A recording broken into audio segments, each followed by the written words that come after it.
Good morning students. This class for 8th class. Today is your computer class. Chapter number 5 that is Microsoft Access. तो आज हम पढ़ेंगे Access के बारे में सॉफ्टवेयर.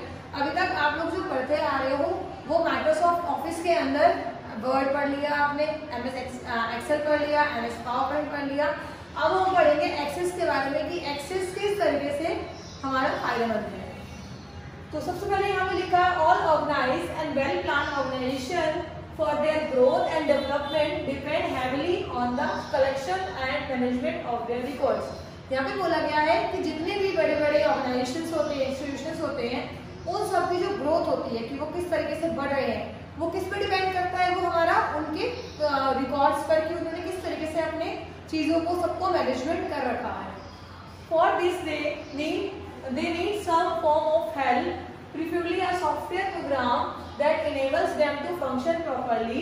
इसे बोला गया तो इस चीज के लिए उनको कुछ ना कुछ चाहिए ताकि वो अपने चीजों को, अपने इंफॉर्मेशन को, सब चीजों को अच्छी तरह से मैनेज करके रख सके.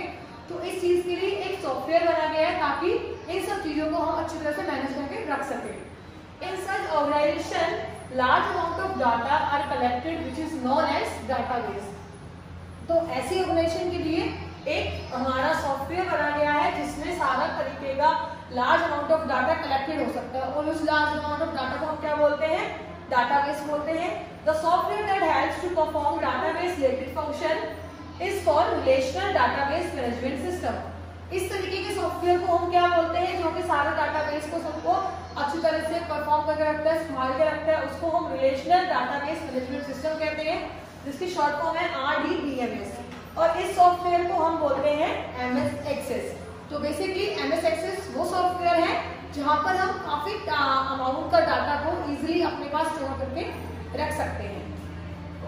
उसके बाद आता है आपको इसको ओपन हम कैसे करेंगे. सेम जैसे आप MS Excel, MS Word, MS PowerPoint open करते थे सेम ऐसे आपको उसमें करना है. स्टार्ट बटन में जाएंगे, all programme, Microsoft Office Access 2013. जैसे मैंने आपको बता भी रखा है कि ये 2013, 2010, 2007 ये सब क्या होते हैं? इनके वर्जन्स होते हैं कि हम कौन से वर्जन का सॉफ्टवेयर यूज कर रहे हैं. उसके बाद है ओपनिंग ऑफ फाइल एक्सेस, यानी कि हम एक्सेस के अंदर अपनी फाइल को कैसे ओपन कर सकते हैं. Open the file menu and click on the new option. आपको पता है कि अगर हम कोई भी सॉफ्टवेयर यूज कर रहे हैं, हर किसी के मेन्यूज बार होते हैं और उस मेन्यू बार के अंदर हमारा एक ऑप्शन मेन्यू होता है फाइल मेन्यू.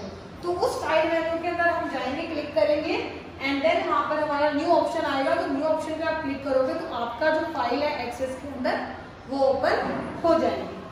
नेक्स्ट है मैनेजिंग अ डाटाबेस. अब हमने जो पढ़ा था कि MS Access जो हमारा सॉफ्टवेयर है वो बेसिकली हमारा सारे चीजों को डाटाबेस को मैनेज करने के लिए है. तो वो हम कैसे करते हैं, वो क्या क्या उसमें पॉइंट्स होते हैं या क्या क्या चीजें होती है, एलिमेंट्स क्या क्या है कि उसको हम इजीली मैनेजमेंट कर सकें. The database window is your primary navigation tool in Access and provides a quick path to each of the object contain in the current database.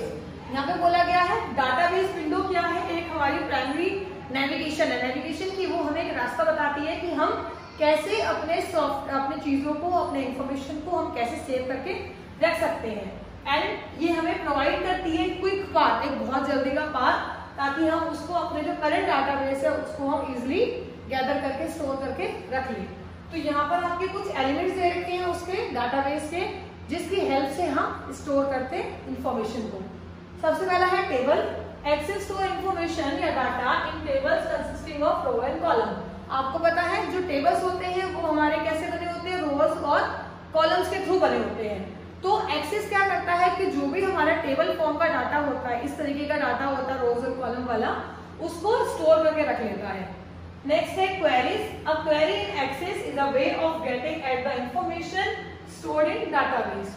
Query क्या है? एक्सेस के अंदर एक क्वेरी एक वो तरीका है जहां पर हम इंफॉर्मेशन को लेते हैं और स्टोर कर सकते हैं. मतलब एक क्वेरी जैसे आप कहीं पे देखते हैं कि हम कहीं जाते हैं तो वहां पर हमें क्वेरी फॉर्म मिलता है कि हम अपनी इंफॉर्मेशन डालते हैं या हमें उससे क्या चीज क्वेरी है, कोई इंस्टीट्यूशन में क्या प्रॉब्लम आ रही है. तो क्वेरी यहाँ पर भी एक तरीके का वही है कि जहां पर हम उस फंक्शन से रिलेटेड या उस डाटा से रिलेटेड इंफॉर्मेशन को हम अपने आपस में या अपने सॉफ्टवेयर के अंदर गैदरिंग कर सकते हैं. नेक्स्ट है for display and print from a table और a query they enable us to view, edit and print data in a customised format.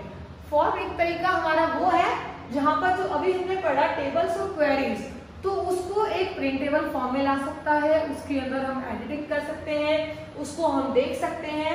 तो बेसिकली फॉर्म क्या काम करता है, वो हमारा जो हम टेबल या क्वेरी बनाते हैं उसको हम प्रिंटेबल फॉर्म में या प्रिंट कर सकते हैं। नेक्स्ट है reports. You use report to control the appearance of your data. These reports present the data in a printed format. अब ये क्या करता है कि ये आपकी डाटा की अपीयरेंस को कंट्रोल करता है, यानी कि हम कोई भी डाटा निकाल रहे हैं, जैसे अभी हमने पढ़ा फॉर्म के अंदर हम प्रिंट फॉर्म में निकाल सकते हैं, तो इसके अंदर भी हम प्रिंटेड फॉर्मेट में ला सकते हैं।